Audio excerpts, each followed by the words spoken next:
got like the more medals, and then these two up-and-comers, and then nobody on the screen has a gold medal, but there's a real possibility of one of these teams walking away with it. We're not seeing too many Queen-Nais. It's just SAC on it. On the other side, Flores coming in with the Kyna. It was brought up earlier on the fact that, you know, Fiend was pretty much the one who brought out Queen-Nai, and Toast is definitely the happiest person in the entire building here. But just for good reason. You see Fiend perform well with it. That's one thing. But the amount of coverage range you have on those Spear Sigs, especially D-Sig when people try to approach, or Side Sig in that case, that got body blocked though. Good job getting the save to stop that knockback. Yeah, that was a huge save. That was catching a bullet with your bare hands, but SAC still finds the end sig to take down Kyna. Top of the map, Flores avoids the hit from VecinaA.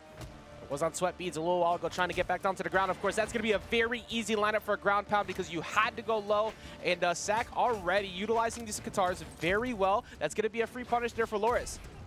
Good coverage coming out from Kyna and Loras on this corner. They both have these projectile signatures that they can throw out, both on their down sigs to just like very safely take away space from opponents. But right now, it's SAC who is holding on to the stocks. Not too surprised. It's Queen-Nai. She never dies. Yeah, we've made the joke 10,000 times, but it's the truth. It refuses to go away, and it's what you need. The recovery will finally take it out. Of course, not too surprising at all to see South America kind of the pioneers of the Spear meta, and they will only continue to do that, as we've seen a lot of Spear from everybody throughout the top 8.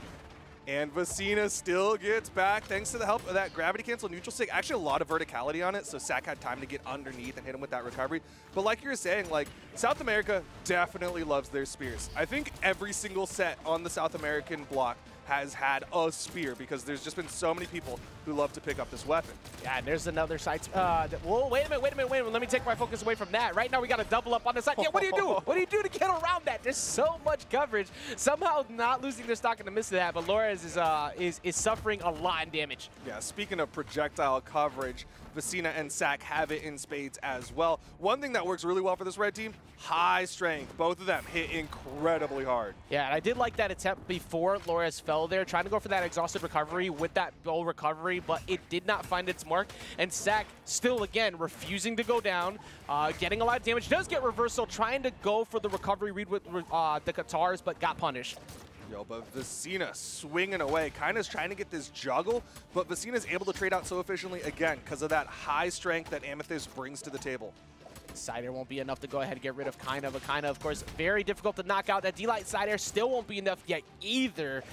This is a very close game, regardless of the fact that SAC had such good defense before. We are down to the wire. Yeah, this still could go either direction, even though there's a little bit more damage. How are you kind of refusing to fall right now, Linda? It's just gonna miss. Are you kidding me? It said, get off me, shooting both sides of the aisle. That was so well played, just barely missing. That should have been Kyna getting knocked out again, but that was like 4 different interactions where Kyna didn't get knocked out and ends up instead closing it with a double KO. Yeah, he just survived by such narrow margins, and at the very end there, that was he splits the difference. He gets both of them just outside of that down sig, and he ends up getting the KO. That was amazing, honestly. Yeah, literal frames off from getting caught by SAC, but instead ends up coming out on top with a double KO. That was as close as you could possibly get. SAC had incredible survivability for a while. Of course, you already know. We talked about the range coverage that Queen-Nai brings to the table, but we were put into a scare fest over on the right with the Amethyst coverage. You have to watch out for those cannon sigs, and somehow, some way, Kyna still kept staying alive. So let's see if he can replicate that here in game 2. Yeah, despite all the strength that the red team brings to the table, they were not able to find that finishing blow on Kyna and let Kyna come back, get that double to finish off game number 1. We'll see if red team can clean up those stocks a little bit quicker here in game number 2 as they're going for the jungles, but Kyna with the interrupt. You know, it's this type of playstyle right here that we're seeing out of Kyna with that combo right there, and side switching off the double D-Light, and another follow-up. Are you kidding me? You know, Sparky was saying earlier how one day we're going to be talking about Kyna in the same breath that we talk about the other greats, and it's this type of play right here that's going to basically bring it to that point. Yeah, I mean, right there, there were so many good decisions, right? Kyna opting for the ground pound as a follow-up to try to split the red team, and then Flores with the rotate over, knew that a lot of options were burned, so went for the double down light to get closer for that side air, and hits the ground pound. Like, there's just so many amazing things within that. look at the coverage they had there again. Laura's had that entire turn basically to themselves. Does get reversed off with Nair, but probably not going to be able to get... Oh, actually did creep the wall touch in.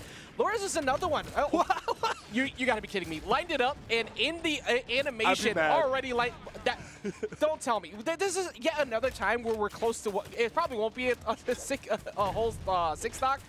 But they were doing it earlier to feed and use. I mean, they're definitely building to one, but yeah, one hit is going to take out both of the blue team members, but this is still 4 stocks to 2. This is a massive lead for this blue team. This is very difficult to try and be on the eternal positive note. I do try to be an eternal optimist in any situation. This is definitely one of the most difficult situations, however, for the red team, especially now as SAC falls. It's a free double up. That's going to be a big whiff. You already burned trying to go for that GC sidelight, and you were out of resources, somehow getting back on. Yeah, VecinaA manages to get past all of that as Loras was putting a lot of damage out and kind of steals away that one. That was Loras's. Like, he had that, and kind of like, wait, let me get that last hit. That was for me. Let me sneak in there. I gotta add to my KO count. Hold on, give me a second. This is phenomenal. I mean, you know, talking all about Kyna and such too, but you think back to midseason and beyond, Loras has also been on an absolute tear pretty much since midseason, bringing it all the way up. Right there, covering and then immediately target shifting over to the ground pound after going for the D-Light and the GC D-Light Sair. You have to have good awareness when you're noticing that off the right, you are going for a KO and immediately saw the other one. And then right here, like you said, that was absolutely Loras's KO and kind of said, no, that's for me. Let's finish it with style. Dude, look at these graphs. Kyna and Loras basically lived for more than half of that game on their first stocks. Look at how long their stocks lasted compared to how short SAC and VecinaA's first 2 stocks are. It's one of those games where I occasionally like to look over to the other side to see how many times Remy is clicking the screen for replays, and I saw so many times where those potential clicks. That is a showcase, to say the least. Near dominant performances from both games. We are now going to switch over to Demon Island to try and get some room to breathe maybe, and we're also going to change some legends. Interesting swaps coming out from SAC and VecinaA. VecinaA over to the Orion, SAC over to the Akuma, that Val crossover. A little bit of carryover, but still not sure what they're looking for with these swaps. There's some team comp. I believe we saw this earlier from Simple and Heisen, if I remember correctly, and it worked pretty well, but at the current moment, it's just zone breaking. Look at that. He had the dare and immediately jumped out of the way, reset himself up position. Another D6 separates him off. Like, what can you do to even hit Kyna at this point? Apparently nothing, because Kyna's going to pick up that recovery and get the KO. Right side, Loras wins his 1v1 as well. Things are looking dire for this red team. I feel like they need to start grouping up a little more, but Kyna, he's just still swinging. He's chasing like crazy, had the reach on the dodge away and everything, but that's going to be a knockout. Well, not on the Kyna. That is a sentence you never hear. That time finally had to. That charge recovery allowing VecinaA to get in, excuse me, not VecinaA, SAC to get in position to close it out. Yeah, that was actually really good coverage there, as like VecinaA kind of showed an entire route that he shouldn't go down, and then SAC covered the one option left over. Yeah, definitely going to help out a little bit. Definitely here on Demon Island might be a big part of what they're doing, trying to get closeouts, but it doesn't matter. Kind of trying to get what is like a 15 stock winners finals here, maybe. Yeah, I mean, he wants the entirety of the game. He wants every KO in his pocket right now. He is swinging big, but Loras is down to his final stock alongside VecinaA. SAC actually still sitting on that second one, so the blue team can't rest just yet. Yes, I will say, yeah, the red team definitely looking better after the legend swaps, and maybe the stage might be helping a ton too, but that's not what you want to happen. That just missed the bow NSIG. Yeah, I think SAC actually interrupted that just before it so that Loras' NSIG doesn't connect, but SAC does find the KO. SAC's going to fall for it. Still even. All right, we're on last stock apiece here. One good edge guard on Demon Island can make a big difference. Depends on if you could get Loras off. Kind of completely untouched, but you already know that means Kyna's going to play up front, and he's been very difficult to hit. Yeah, red team definitely should try to take down Loras while they have the opportunity.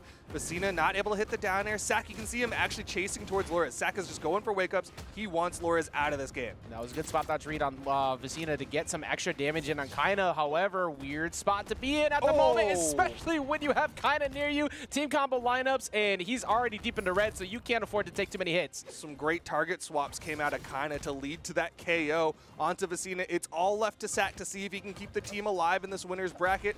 Otherwise, Kyna and Loras are going into the grand finals. There's a world where it can happen. He has both of the blue team at just stray recovery ranges potentially. It depends on if they make a mistake directly above him like that, but that wasn't enough.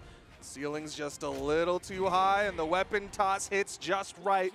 Loras and Kyna 3-0 their way into grand finals. That was incredibly dominant on the blue team's part. Game 3 looked much better for sure after the swap. The swap, I don't even say like it was a little bit too late. They just couldn't close it out at the right moment. But that was the big playmaker there. Going for the side, like making it seem like he was going to chase up top, catching him slipping. Not much room you could hide on the bottom of the stage there. And they just continue to show their dominance. Have they? I don't know if they've dropped that game in a while. Let's take a look real fast before we get ready to switch things over here. Let's see. So, Loading. Let's see. Loading. 3-0, 3-0, 3-0. Okay, so I'm already 4 games back. I'm already 4 games back here on 3-0s. 2-0, 2-0, 2. Wow. Hey, chat.